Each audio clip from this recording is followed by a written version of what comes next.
Hi hello viewers, welcome to inspire India academy. ప్రతిరోజు కొన్ని ముఖ్యమైనటువంటి 10 ప్రశ్నలని ఇన్స్పైర్ ఇండియా అకాడమీ మీకోసం అందిస్తున్న విషయం తెలిసిందే. ఇన్స్పైర్ ఇండియా అకాడమీ లోపల ప్రధానంగా మీరు ఎప్పుడైనా సరే ఆన్లైన్తో పాటుగా ఆఫ్లైన్ క్లాసెస్ని కూడా వినమనే చెప్తాం. బట్ మీకు ఆన్లైన్ అనేది వీలు పడ్డప్పుడు, ఆఫ్లైన్ వీలు పడినప్పుడు ప్రతి వీడియోని వాచ్ చేసుకుంటూ దాని ఎక్స్ప్లెనేషన్ కూడా వన్ బై వన్ ఒకసారిగా రాసుకుంటూ ఉన్నప్పుడు మాత్రమే దానిపైన మనం పూర్తి స్థాయి పట్టుని సాధించే అవకాశం అయితే ఉంది.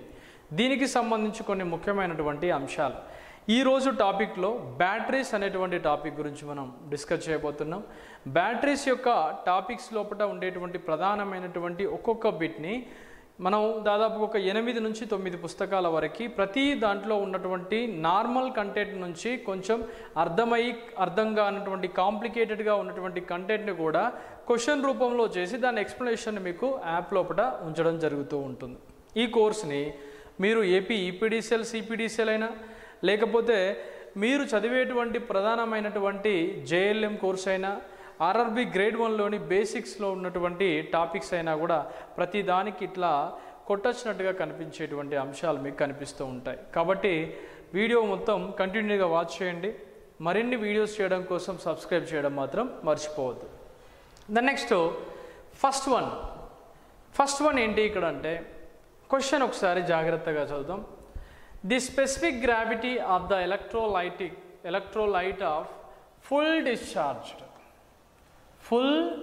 Discharged cell fall down to.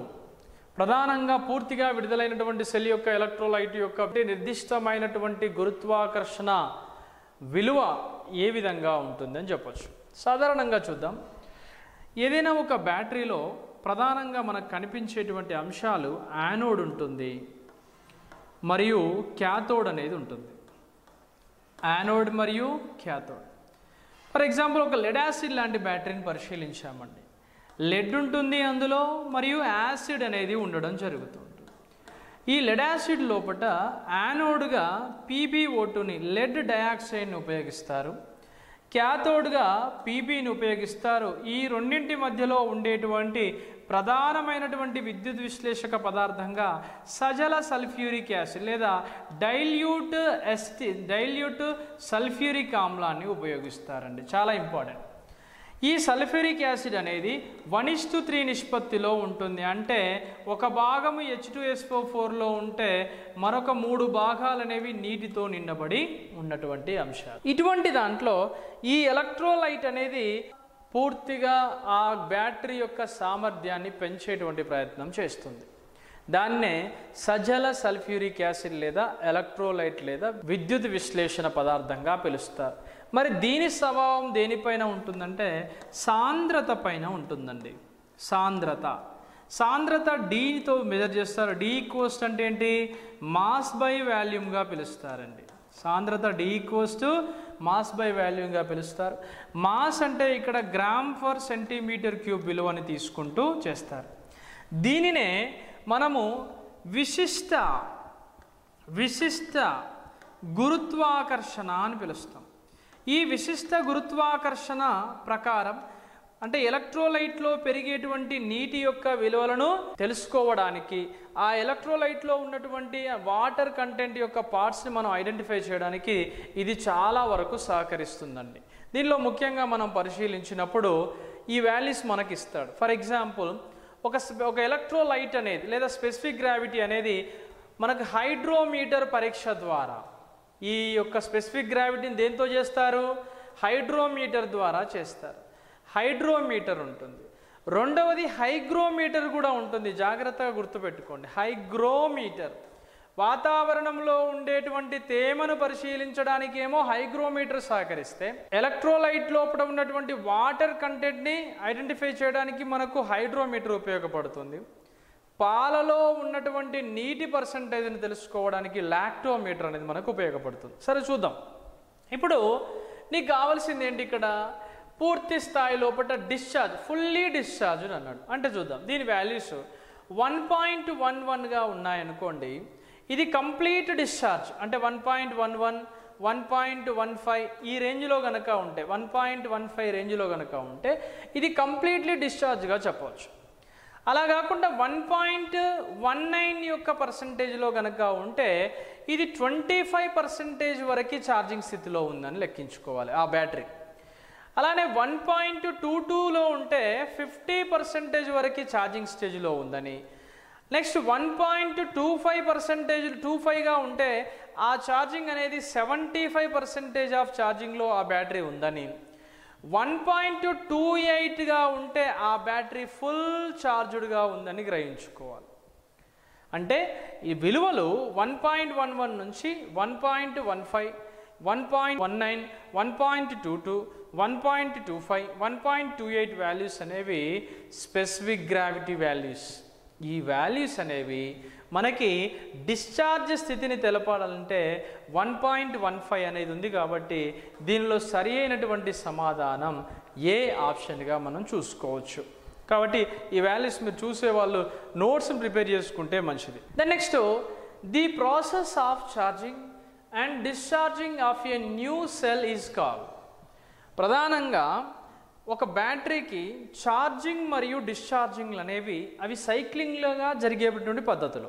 Cycling process అంటే ఛార్జింగ్ తర్వాతనే డిశ్చార్జ్. మనకు కదా నోటిఫికేషన్ తర్వాత మరొక నోటిఫికేషన్ అన్నట్టుగా, గెలుపు తర్వాత ఓటమి అన్నట్టుగా ఈ విధంగా జరిగేటువంటి అంశం కాబట్టి దీన్ని సైక్లింగ్గా చెప్పవచ్చు. ఇక్కడ ఆల్రెడీ ఉన్నటువంటి ఆప్షన్స్ లోపల ఇది మన కళ్ళకు కట్టినట్టుగా కనిపిస్తుంది. This is cycling process. Then next పూర్తిగా ఛార్జ్ చేయబడిన లెడ్ యాసిడ్ బ్యాటరీ యొక్క టెర్మినల్ వోల్టేజ్ ఎంత? ఫుల్లీ ఛార్జ్డ్ అడిగాడు.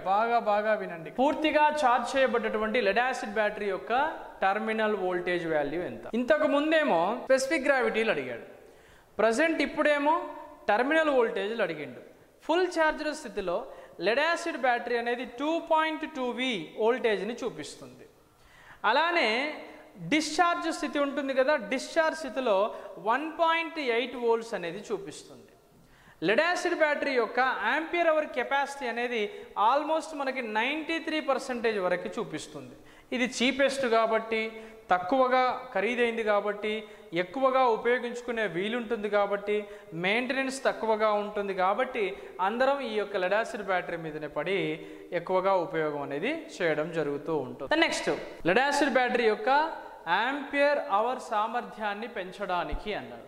లెడ్ యాసిడ్ బ్యాటరీ యొక్క యాంపియర్ అవర్ సామర్థ్యం ఎలా పెరుగుతుంది అంటే, నెంబర్ 1 యాంపియర్ అవర్ సామర్థ్యం పెరగడానికి ప్రధానమైనటువంటి కారణాలు బాగా గుర్తుపెట్టుకోండి. నెంబర్ 1 ఎలక్ట్రోడ్స్ యొక్క సంఖ్య. మనం ఉపయోగించేటువంటి ఎలక్ట్రోడ్స్ అనేవి n నెంబర్ ఆఫ్ ఉన్నాయా లేదా అని చెక్ చేసుకోవాలి. The number of electrodes is increases, the ampere hour capacity also increases. Number 2 ఇంకోటి ఏంటి, ఎలక్ట్రోడ్స్ ఏరియా. ఎలక్ట్రోడ్ యొక్క ఏరియా ఇంక్రీజ్ అయిన కొద్దీ యాంపియర్ అవర్ కెపాసిటీ కూడా పెరుగుతూ ఉంటుంది. నెంబర్ 3 స్పెసిఫిక్ గ్రావిటీ అంటాం.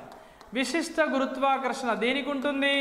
ఎలక్ట్రోలైట్కి ఉంటుంది. అంటే ఎలక్ట్రోలైట్ యొక్క విశిష్టమైనటువంటి గ్రావిటీ ఆధారంగా కూడా మనం చూసుకోవచ్చు. అంటే ఎలక్ట్రోడ్స్ యొక్క సంఖ్య, ఎలక్ట్రోడ్స్ యొక్క వైశాల్యము మరియు ఎలక్ట్రోలైటిక్ యొక్క స్పెసిఫిక్ గ్రావిటీ ఆధారంగా ఆ కెపాసిటీని మనం అంచనా వేయచ్చు. దాన్నే ampere hour capacity of cell అంటాం. మనం ఇప్పుడు ఇక్కడ ఏంటి, ఏహెచ్ యొక్క సామర్థ్యం అంటే యాంపియర్ అవర్ సామర్థ్యం గురించి అడిగాడు. నెంబర్ 1 తక్కువ సంఖ్యలో ప్లేట్లను ఉపయోగించాలి. ఇది కరెక్ట్ అవుతుందా? ప్లేట్ల సంఖ్య పెరిగితే సామర్థ్యం పెరుగుతుంది అన్నాడు. అంటే ఇక్కడ ప్లేట్ల సంఖ్య పెరిగితే, నెంబర్ ఆఫ్ ప్లేట్స్ పెరిగిన కొద్ది సామర్థ్యం పెరుగుతుంది కాబట్టి ప్లేట్ సంఖ్య తగ్గితే ఎలా? కాబట్టి ఇది సరి అయినటువంటి సమాధానం కాదు. నెక్స్ట్ ఎక్కువ సంఖ్యలో ప్లేట్లు ఉపయోగించాలి. రైట్. ప్లేట్ల సంఖ్య ఎక్కువ ఉపయోగిస్తే యాంపియర్ అవర్ కెపాసిటీ కూడా పెరుగుతుంది, లేదా ఏహెచ్ సామర్థ్యం కూడా పెరిగేటువంటి అవకాశం అనేది ఉంటుంది. ప్లేట్ల యొక్క ఎత్తును తగ్గించాలి. ఇది కూడా కాదు. ప్లేట్ల యొక్క మందాన్ని పెంచాలి. కాదు. గుర్తుపెట్టుకోండి, ఎలక్ట్రోడ్స్ లోపల మీరు గమనించేటప్పుడు ఎలక్ట్రోడ్ యొక్క పొడవు మరియు వెడల్పు పైన మాత్రమే ఏజ్ సామర్థ్యం ఆధారపడి ఉంటుంది, కానీ దాని మందం పైన ఎటువంటి థిక్నెస్ మీద ఎటువంటి ఆధారపడదు అనే విషయాన్ని మీరు గ్రహించుకోవాలి. The next question, the state of charge discharge of a lead acid battery can known by measuring. Lead acid battery యొక్క ఛార్జ్ మరియు డిశ్చార్జ్ స్థితిని కొలవడం ద్వారా తెలుసుకోవచ్చు. Very important. Lead acid battery యొక్క ఛార్జ్ మరియు డిశ్చార్జింగ్ని దేన్ని కొలవడం ద్వారా మనం నిర్ణయించుకోవచ్చు అని అడగడం జరుగుతుంది. ఇందులో ఎలక్ట్రోలైట్ యొక్క స్థాయి, అంటే ఇది కూడా ఒక రకంగా ది లెవెల్స్ ఆఫ్ ఎలక్ట్రోలైట్, ఇది అవసరం లేదు. ఎలక్ట్రోలైట్ తక్కువ ఉందా ఎక్కువ ఉందా అనే విషయం అయితే ఇక్కడ కాదు, నీడు. నెక్స్ట్ ఎలక్ట్రోలైట్ యొక్క బరువు. ఎలక్ట్రోలైట్కి బరువు ఉంటుంది, కానీ ఆ బరువుతో మనకు ఎటువంటి సంబంధం లేదు. నెంబర్ 3, ఎలక్ట్రోలైట్ యొక్క నిర్దిష్ట గురుత్వాకర్షణ, దీన్నే స్పెసిఫిక్ గ్రావిటీ అంటారు. అంతే కదా చెప్పింది. అంటే నీకు 1.15 నుంచి సాధారణంగా 1.15 నుంచి ఆల్మోస్ట్ 1.28 వరకు తెలుపుతుంది. 1.15 ఉందంటే లేదా 1.11 ఉన్నా కూడా అది డిశ్చార్జ్లో ఉన్నట్టు. 1.28 కనుక ఉన్నట్లయితే అది ఫుల్ ఛార్జ్డ్ స్థితిలో ఉన్నట్టుగా మనం పరిగణించుకోవాలి. కాబట్టి విశిష్ట గురుత్వాకర్షణ అనేది మనకిది ఆన్సర్ అనేది జరుగుతుంది. ద నెక్స్ట్ క్వశ్చన్ చూద్దాం. లెడ్ యాసిడ్ బ్యాటరీ యొక్క స్పెసిఫిక్ గ్రావిటీ ఎలక్ట్రోలైట్ని కొలవడానికి ఉపయోగించే పరికరం ఏమిటి? ఇంతకుముందే చెప్పాను, హైడ్రోమీటర్. హైడ్రోమీటర్ను ఉపయోగించడం ద్వారా లెడ్ యాసిడ్ బ్యాటరీ యొక్క స్పెసిఫిక్ గ్రావిటీని అంచనా వేయడానికి అవకాశం అనేది ఉంటుంది. వోల్టమీటర్ అనేది వోల్టేజ్ని క్యాలిక్యులేట్ చేస్తుంది. లాక్టోమీటర్ అనేది పాలల్లో ఉన్నటువంటి నీటి శాతాన్ని మరియు స్వచ్ఛతని కనుక్కుంటుంది. హైగ్రోమీటర్ అనేది వాతావరణంలో ఉన్నటువంటి తేమను గ్రహిస్తుంది. కాబట్టి మనకి ఇందులో సరి అయినటువంటి సమాధానం మాత్రం హైడ్రోమీటర్. ఇది గుర్తుపెట్టుకోండి, ఇది స్పెసిఫిక్ గ్రావిటీ ఆధారంగా పనిచేస్తుంది. Next, lead acid cells. The levels of electrolyte in lead acid cells should be. Lead యాసిడ్లోని ఘటాలలో ఎలక్ట్రోలైట్ స్థాయి ఎలా ఉండాలి? నెంబర్ 1, ప్లేట్ పైభాగంలో 100 mm ఉండాలి. ఇది కూడా కాదు. ప్లేట్ పైభాగంలో 25 mm ఉండాలి. ఇది కాదు. సరిగ్గా పలకల పైన పైభాగం లోపల ఉండాలి. Next 10 to 15 mm above the top of the plate. మనకి ఖచ్చితంగా ప్లేట్ పైభాగం అనేది 10 నుంచి 15 mm లోపల ఉండి తీరాలి. ఇది ఖచ్చితమైనటువంటి విలువ లెడ్ యాసిడ్ బ్యాటరీ యొక్క ఎలక్ట్రోడ్స్కి సంబంధించి. నెక్స్ట్, పూర్తిగా ఛార్జ్ చేయబడినటువంటి లెడ్ యాసిడ్ సెల్ యొక్క గురుత్వాకర్షణ ఎంత ఉండాలి అన్నాం. ఇది లాస్ట్ ఇయర్ 2019 లోపల TSSPDCల్లో అడిగినటువంటి ప్రశ్న. ఇది డైరెక్ట్ బిట్ అండి. అంటే ఒక లెడ్ యాసిడ్ బ్యాటరీ అనేది పూర్తిగా ఛార్జ్ చేయబడినప్పుడు దాని యొక్క వాల్యూ అనేది 1.28గా ఉండాలి. Next, EMF of zinc carbon cell ఉత్పత్తి. అంటే జింక్ కార్బన్ సెల్ యొక్క ఉత్పత్తి, జింక్ మరియు కార్బన్ ఘటం యొక్క ప్రధానమైనటువంటి వోల్టేజ్ ఎంత అంటే ఇది ప్రైమరీ సెల్, ఇది రీఛార్జ్ చేయలేము. దీని యావరేజ్ డ్యూరేషన్ అనేది 2 years వరకు ఉంటుంది, లేదా 24 months వరకు ఉంటుంది. ఈ వాల్యూ అనేది గుర్తుపెట్టుకోండి, 1.5. ఈ జింక్ కార్బన్ సెల్ని మనం ఏమని పిలుస్తామంటే డ్రై సెల్ అంటారండి. డ్రై సెల్ అని కూడా పిలుస్తారు. దీని లోపల ప్రధానంగా మనకి ఉపయోగపడేటువంటి ప్రధానమైన ఎలక్ట్రోడ్స్ జింక్ మరియు కార్బన్. ఇందులోపల ఉండేటువంటి ప్రధానమైనటువంటి ఎలక్ట్రోలైట్ మాత్రం అమోనియం క్లోరైడ్. ప్రతి వీడియో కూడా విత్ డయాగ్రామ్తో సహా ఒక్కొక్క రకంగా నీట్గా చెప్పడం జరిగింది. అందులో ఇట్లా కెమికల్ రియాక్షన్స్ కూడా డీటెయిల్గా చెప్పడం జరిగింది. యాప్లో ఉంటాయి, క్లాసెస్ చూడండి. డ్రై సెల్ దాని అవుట్పుట్ ఈఎంఎఫ్ అయితే ఉపయోగం కోసం అనర్హమైనదిగా ప్రకటించబడుతుంది. దాని రేటు విలువలో మాత్రమే కలిగి ఉంటుంది. కొంచెం తెలుగు ట్రాన్స్లేషన్ కన్నా ఇంగ్లీష్ ట్రాన్స్లేషన్ మరొకసారి చూద్దాం. A dry cell is declared unfit for use of its output EMF as remained only of its rated value. గుర్తుపెట్టుకోండి, ప్రధానంగా డ్రై సెల్ అనేది చిన్నపిల్లలు ఆడుకునే ఆట బొమ్మలు, గోడ గడియారాలు, వీటి మీద ఒకసారి క్వశ్చన్ అడిగాడు. ఏ ఘటాలను ఉపయోగిస్తాడు అని అడిగాడు. డ్రై సెల్ యొక్క ఈఎంఎఫ్ అనేది 1.5 volts. ఇది కూడా అయిపోయింది. డ్రై సెల్ యొక్క రేటెడ్ ఈఎంఎఫ్ వాల్యూ అనేది సరైనటువంటి అవుట్పుట్ని ప్రదర్శించుకోవాలంటే అట్లీస్ట్ 50% వరకు అయితే ఖచ్చితంగా ఉండాలి. డ్రై సెల్లో ఉన్నటువంటి ఇంటర్నల్ రెసిస్టెన్స్ 0.3 నుంచి 0.5 ఓమ్స్ అనే వాల్యూ కూడా అంతర్గత నిరోధాన్ని ప్రదర్శిస్తూ ఉంటాయి డ్రై సెల్స్. డ్రై సెల్స్లో ప్రధానమైనటువంటి ఎలక్ట్రోలైట్ ఏంటి? అమోనియం క్లోరైడ్ అనేటువంటి ఎలక్ట్రోలైట్ కూడా ఉపయోగిస్తూ ఉంటారు. ఇది ఘటాలకు సంబంధించినటువంటి బేసిక్ బిట్స్ అండి. ఇటువంటి బిట్స్, వీటికి సంబంధించిన సొల్యూషన్స్, వాటి ఎక్స్ప్లెనేషన్ అంతా కూడా యాప్ లోపల ఈచ్ కంటెంట్ వైజు పెట్టడం జరుగుతుంది. కొన్ని పెట్టాము, అవన్నీ కూడా చూసుకోండి. కొత్త వీడియోస్ అన్నీ కూడా అప్లోడ్ చేయడం జరిగింది. కంటెంట్ని తప్పుపోకుండా నీట్గా నోట్స్ రాసుకుంటూ ముందుకెళ్ళి ప్రిపరేషన్లో ఉండవలసిందిగా కోరడం జరుగుతుంది. Wish all the best and good luck.